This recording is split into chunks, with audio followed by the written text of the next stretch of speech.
here with Archbishop Hannan coach Scott Wattigny. Coach, I mean, it was an amazing start to last year. Before we look forward, let's look back. It seemed like that was the year where it all clicked. The system was rolling, and things. I mean, 7-0 was 7-0. Right. Yeah, it was great. I mean, there weren't many teams at the time that were 7-0, and we were one of the few. And man, we wound up getting to the meat of our schedule, playing Albany and Lorandra and Bogalusa at the tail end. We had two really hard-fought games against Albany and Lorandra that obviously went in favor of them. But I thought our kids competed really well, and I thought we did a good job. And I think what we gained most from this past year was an experience factor. It was the first time any of these kids have gone to a Week 12. They've never done that before, and so they've never been 7-0. And they don't know what that was like to even have that pressure of an 8-0 game or a 9-0 game. Obviously, we didn't get to a chance to be a 9-0, but nonetheless, they had never experienced that. So for all these guys that are coming back, I think the most important thing that we gained from that year was a level of experience. What is it like to not play just 10 weeks and be done? What is it like to go into the second week of November? And what is it like to have the opportunity to possibly play for a semifinal game and a chance to go to the Dome? Obviously we made it to the quarters, and I guess because of the amount of teams that are in our division, you win one game and you're already in the quarterfinals. It's not like in the past, but nonetheless, we were in the quarterfinals, and it was the first time for that experience for these kids too. My seniors this past year were 8th graders when they went to the Dome. They had no effect on that game. They had no effect whatsoever really in the grand scheme of the program at the time. So for these guys and these seniors and those juniors and the sophomores that played last year, I think they're coming this year with an incredible amount of experience, and I think that's going to help build upon what we had last year. Coach, before you got here, you had this program has been on a big roller coaster. 0-10, 1-9 to the Dome, back down again, Sure. and since you've been here, they've been on a steady climb upward. How do you keep it going so you don't go back down to where before? Yeah, I think it comes down to the culture. I think what we tried to do as soon as I got here was to change really the culture, to change what I thought needed to be done for our team to be successful. And for me, it's not about building a team, it's about building a program. And in order to do that, it's got to be who's the next man up. It's got to be, pass the torch. Who's going to run this next leg of the race. And I think what we've accomplished in 3 years is our seniors and our parents understand that there's a legacy to be left, and so just because we went 9-3 last year, yes, that's great, and we had a great season, but we haven't done some of the things that need to get done. We haven't won a district championship. Gosh, you can go look outside in that banner, and it's 91 and 96. We're going to 2018. It's a long time before we've hung a district banner up in football. We made it to the Dome, but we haven't won a championship. So, for me, it's more about how did it happen? I think it happened based off of the culture that we tried to create. And I think our kids and our parents have bought in. And I'm a firm believer that it takes 3 years to develop a positive relationship with someone. I mean, and we're now going on our 4th year. And I think if you look at year 3, that's pretty evident. We went 9-3 and we had a nice year. And our hope is to have a better year than what we had last year. You talk about next man up under center for you. Sure. The next man up is Dawson. Mm-hmm. Not having to replace Christopher from last year, but what different threats and what different options does he give you when he has the ball in his hands? Sure. To me, there's a lot of similarities between both kids. Excuse me. They, for the most part, quiet, don't speak a lot, very humble kids, excellent in the classroom, excellent athletes. The biggest difference that I see in Dawson and Chris is their running style. Chris is more, I'm going to bring the hammer to you, and Dawson's going to, I think, make a lot of people miss. He's got that kind of, he's got that kind of factor with him. And I think a lot of that is attributed to his early basketball career. You can see traces of his basketball career show up on the football field, and just kind of how he does and kind of the way he moves. I think he's a little bit, I don't want to say he's finesse, because that gives the impression that he's not going to go run you over. But I think his first instinct is he's going to try and make you miss. Where Chris, on the other hand, was, I'm going to run you over. Really similar in athleticism, but at the same time, slightly different. We're really excited about having Dawson. He has a lot of experience for us. He's going into his 3rd year as a starter. He started as a sophomore on defense. He started last year as a slot receiver and a running back for us. And so for him to assume the role at quarterback isn't going to be as big of a challenge as I thought it was going to be for Chris last year. Chris was primarily a defensive player and hadn't played any offense. And we took a big risk in, getting him and putting him in that position. He filled a role 2 years ago when Timmy got hurt, when Timmy McDonald got hurt. So I think this transition between Chris and Dawson are going to be a little bit easier for us on our part as coaches than maybe it was last year with Chris assuming the role at the quarterback. Not because Chris wasn't capable, just because of his past experiences. Coach, just talk about your overall, what do you perceive to be your overall strengths and weaknesses on both sides of the ball? Just go ahead. I think the biggest challenge that we're going to face, it's no secret, you lose 2 Division I athletes. And you lose a guy like Chris Ravensteiner, who was, 5th in the metropolitan area rushing, whether it be actual rushing yards or touchdowns. So you lose Seth Caillouette and you lose Christian Haas. And then, those are your big name guys that you lose. But what goes, I guess unheard or unseen is I had 2 other offensive linemen that had played as juniors and sophomores. So, we really are replacing 4, because we play with a tight end. Right. We're really replacing 4 of the 6 guys. I think I wouldn't call it a weakness. I think that's our biggest challenge. Now, we have definitely the bodies to be able to fill in that role and in those spots, those vacancies. But with that being said, that's going to be our challenge this upcoming August is to get those guys ready. Defensively, gosh, the guy we lose is Trey Nunez, and he was a defensive lineman for us last year, and we lose his leadership. But we bring back all 10 other guys, and even though we're losing Trey, we had 5 or 6 guys that played on the defensive line. So we're bringing back a lot of experience, really across the board. Where we're not bringing much experience back is the offensive line. But with our offensive line coach, I feel pretty confident that we'll be able to do what needs to be done. After you lose a hoss like Haas, and Caillouette did just about everything. The guy was everything. How hard is it? You don't replace those guys, but how hard is it to even begin to fill those guys' shoes? Yeah, I think it's kind of one of those things when you have a kid that's like that, or you have multiple kids that like that. Hopefully, as a coach, you start game planning that early enough on who you think that slot those next guys up. For us, the guy that we're looking at to replace Seth is Spencer Georges.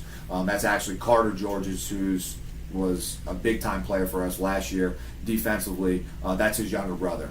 And he's going to step in as a sophomore and have the potential to take that spot. We have an abundance of offensive linemen to kind of figure out this 3-man guy who's going to create, who's going to fill these vacancies. We got a few seniors and we got a few juniors and that can possibly do it. Tyler Pezos is a senior, Steven Landesh, and Trent Zeldin, and then we have Evan Burgess, who played some for us last year. He was more of a rotating guy than he really was a starter, but he filled the need for us when he was our 6th guy. So those are our 4 seniors, and then juniors. We got Jackson Bolner, Nick Vaccaro, Grant Wyndham. Like I said, they're all able bodies. It's just a matter of who's going to go win the job. So it's nice to think about you have 7 guys to fill 3, and you return 2 guys with a ton of experience. So that's why I don't necessarily know if it's a weakness. It's our biggest challenge to replace those guys. But we've kind of already started thinking about that before they left. Right. That was kind of something we started to address, all right, who do we think, who can those guys possibly be, et cetera. Right. You talked about up front. Let's talk about the skill positions here.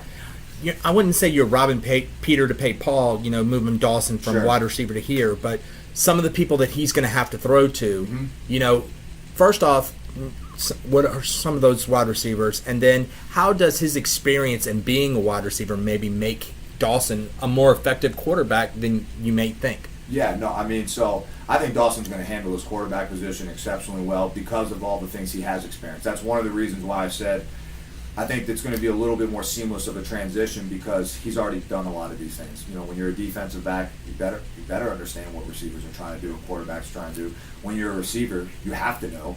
So I think that's going to help him tremendously in fitting in that role. the guys that he's going to have a chance to throw the ball to are going to be, two seniors that started for us last year. Jacob Godet, who's also our punter, and Daniel Labradette. I mean, they're two big, tall, lean frame guys that can do it for us. Not only can they catch, but they can also block.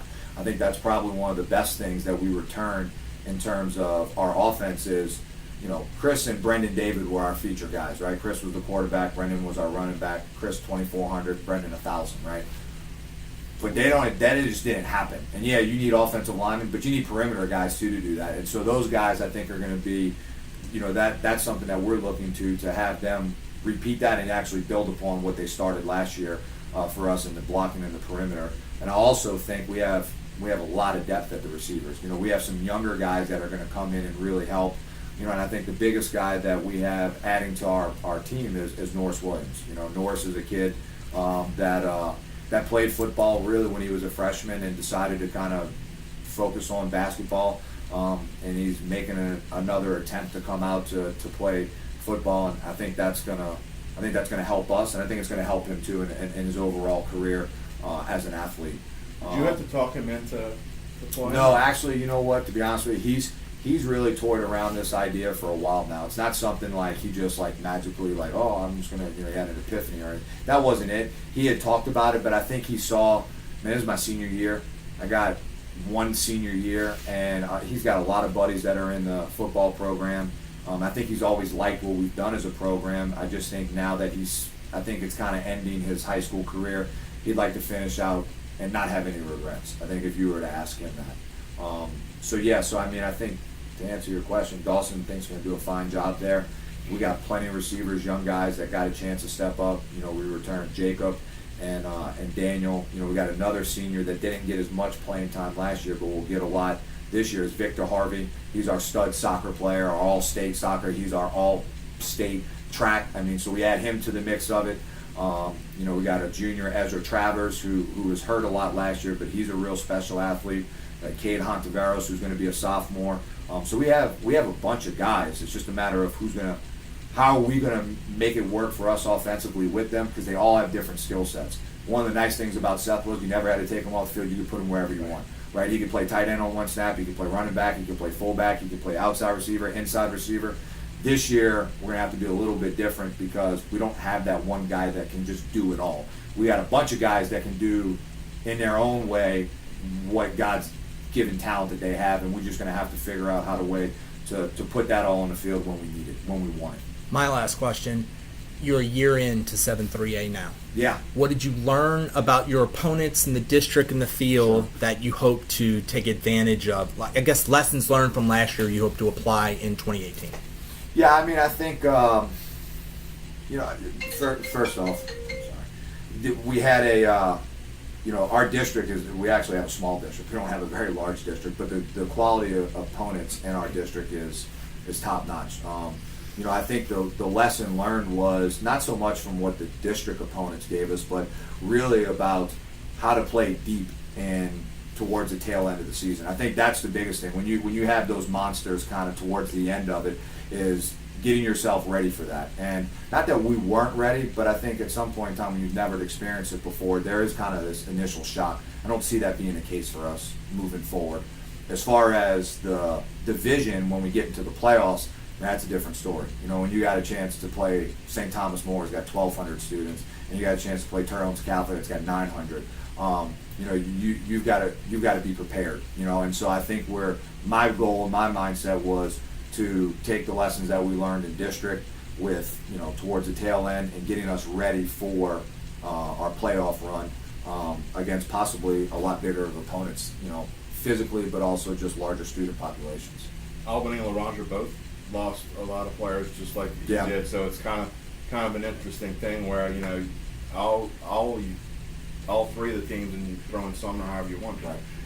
They're all sort of in I don't want to call it coaches hate transition year, but right. It's a new team. Yeah, no, I think that goes for any year. You take one injury from one team and that could change the whole outlook of a team's successes. So I think. They got quality coaches, quality kids, and quality programs. And, Jules Sumner obviously last year didn't do as well as I think they've done in the past, but that doesn't mean they can't they can't emerge. And I think, I guess the biggest thing is, and I don't know if y'all know this, but we have 6 teams on our schedule that all have new head coaches. And so whenever you get a new head coach, there's always that chance of, man, I mean, we went 1-9 to 7-3 like that, and I think we were the surprise of the year in a lot of ways, especially in the metropolitan area. And so when you get a new man in charge, you get somebody new leading the ship, you never know what's going to happen. So we got a lot of work to do. We got a lot of stuff that we need to get better at before the season starts. But I like where we're at, and I think we're moving in the right direction.